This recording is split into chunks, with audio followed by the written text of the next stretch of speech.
ভবানীপুর কেন্দ্রের যেখানে গণনা চলছে সাখাওয়াত স্কুল, ইরন রয়েছেন সেখান থেকে। ইরন, কত রাউন্ড গণনা হলো, কত রাউন্ড বাকি, এখন কি ব্যবধান?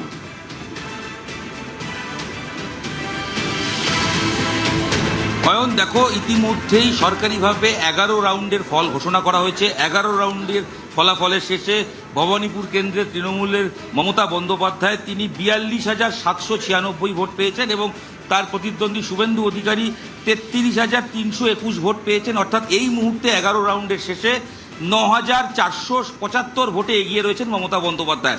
ষষ্ঠ রাউন্ডের সময় সর্বাধিক লিড হয়েছিল মমতা বন্দ্যোপাধ্যায়ের পক্ষে, সেই সময় 19,393 লিড হয়েছিল, যদিও তারপর থেকে লিড একটু একটু করে কমছে। এই মুহূর্তে 11 রাউন্ডের শেষে মমতা বন্দ্যোপাধ্যায়ের লিড রয়েছে 9,475টি ভোট। আমি তোমাকে একটু ভোটের যদি পরিসংখ্যান বলি অয়ন, তোমাকে যদি বলি এই মুহূর্তে প্রাপ্ত ভোট 11 রাউন্ডে, যেখানে মমতা বন্দ্যোপাধ্যায় পেয়েছেন 42,796 ভোট, শুভেন্দু অধিকারী পেয়েছেন 33,321 ভোট, সেখানে কংগ্রেস প্রার্থী পেয়েছেন 756টি ভোট, আর সিপিআইএম এর প্রার্থী পেয়েছেন 1448 ভোট।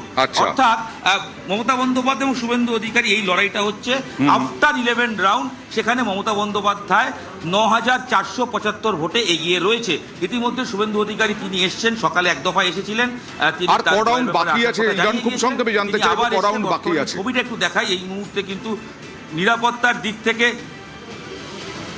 অয়ন, এই মুহূর্তে আরো 8 রাউন্ড গণনা হবে, মোট 14 টেবিল 19 রাউন্ড গণনা হবে, সেক্ষেত্রে আরো 8 রাউন্ড রয়েছে। এখনো 8 রাউন্ড গণনা বাকি। ভবানীপুরে কি হবে এখনো বোঝা সম্ভব নয়, কিন্তু শ্রমিকদের কাছে বারবার যাচ্ছি, একটু যাই মুরলীধর লেনে, সেখানে যাই, কারণ বিজেপির কি অবস্থা সেখানে অফিসে এই মুহূর্তে। রুমেলা, তোমার চারিপাশে বিজেপির পতাকা উঠছে, আবির খেলা হচ্ছে।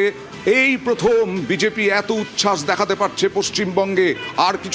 আর কিছুক্ষণ পরে শুধু এখানে না, দীনদয়াল উপাধ্যায় মার্গেও একদম মোদি ভাষণ দেবেন।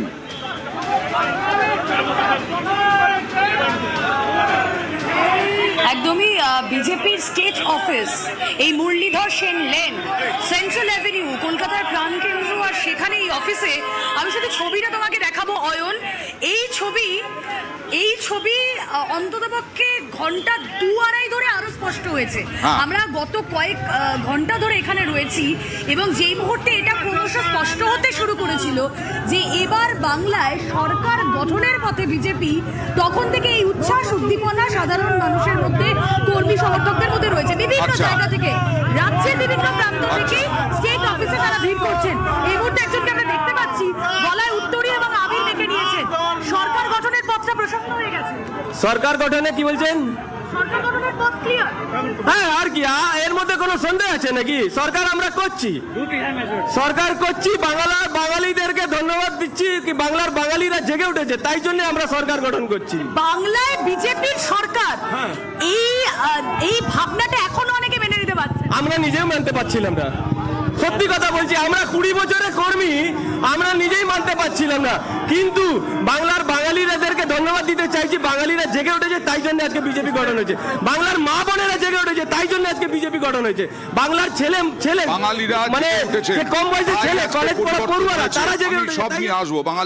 বাঙালিরা জেগে উঠেছেন বলে পরিবর্তন হচ্ছে, এরকম একটা শুনলাম মুরলীধর সেন লেন থেকে। শ্রমিকদাও বাঙালি, শ্রমিকদের কাছে